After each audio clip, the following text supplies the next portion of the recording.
The New Testament consists of a highly diverse collection of ancient letters, historical narratives, and apocalyptic visions written by multiple authors across several decades.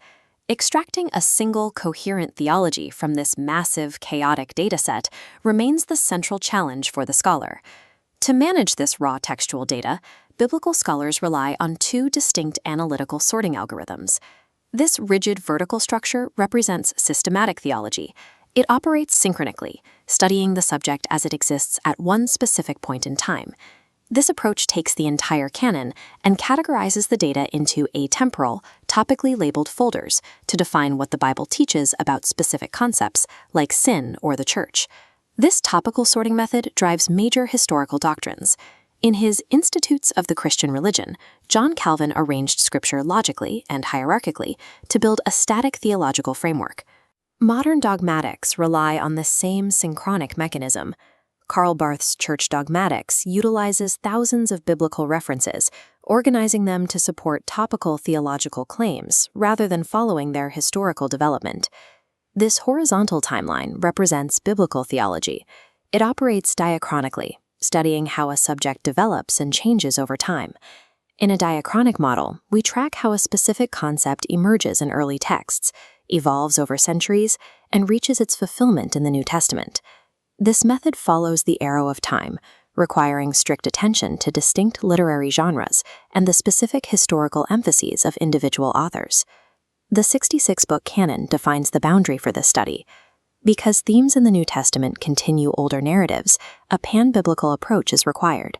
The New Testament remains indecipherable without the Old Testament data that precedes it. Mapping New Testament theology requires viewing it as a dynamic, unfolding storyline rather than a static dictionary of doctrines. The diachronic timeline introduces a structural problem. With dozens of distinct, evolving themes running parallel through the text, scholars must find a single, unified center to hold the narrative together. Consider this bicycle tire. The outer rim is the canon, and the diverse theological themes are disconnected spokes pointing inward. Without a solid central hub to anchor them, the entire structure loses its integrity. Historically, scholars have attempted to isolate the dominant biblical theme and slot it into that central hub. During the Reformation, Martin Luther identified justification by faith as the organizing center. In his view, every other theme revolved around this singular doctrine. Rudolf Bultmann proposed an existential message. George Eldon Ladd suggested salvation history. Greg Beale argued for new creation. Finally, Dr. Dave Mathewson proposes a synthetic center. God is gathering a people in whose midst he will dwell. Regardless of the chosen center, the method assumes the immense diversity of the biblical text is complementary rather than contradictory. Defining this center provides the gravitational pull necessary to organize thousands of disjointed textual data points into a single, unified trajectory. To begin mapping this trajectory, we must anchor the far left side of our timeline in the first 3 chapters of Genesis.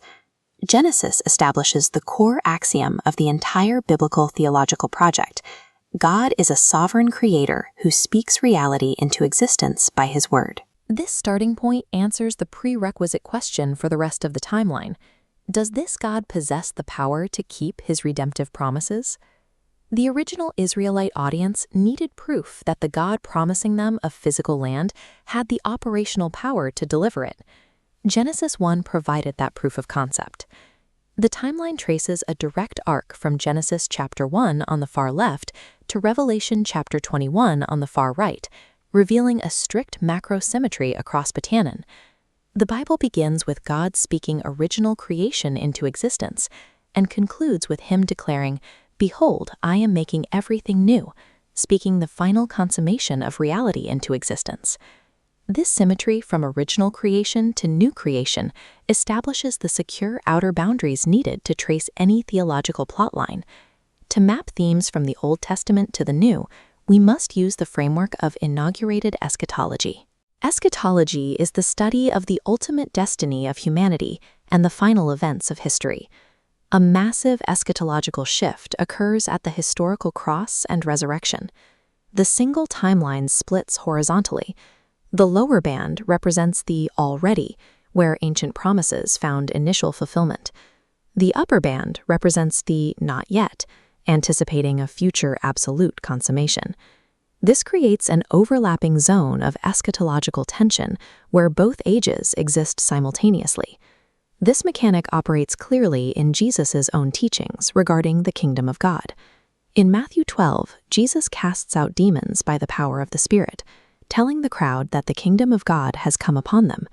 The kingdom was already present.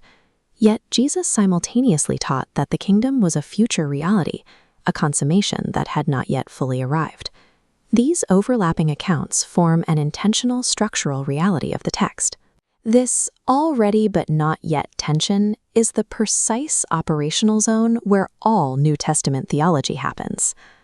Once the timeline is established, scholars rely on 4 primary methodologies to trace textual data. One method employs traditional systematic categories. Another analyzes the unique theology of the New Testament book by book. A third approach takes a single dominant theme, such as covenant or law, and tracks its evolution across the entire canon. The fourth and most comprehensive method traces a unified storyline connecting multiple themes from their Old Testament inception to their New Testament fulfillment. While all 4 are valid analytical tools, the chosen methodology dictates the final shape and utility of the theological structure. A lingering professional misconception treats New Testament theology as a purely descriptive science, a catalog of ancient religious beliefs isolated behind museum glass. Scholars like Howard Marshall view the discipline is inherently prescriptive and missional by design. Because the text records a God who intervenes in history, reading it demands an active response of faith and obedience. The proper context for this theology is the active life of the church, rather than a sterile university environment. This framework equips the church to proclaim the lordship of Christ, while navigating the already but not yet tension. New Testament theology provides the active architectural blueprint for the ongoing mission of the church.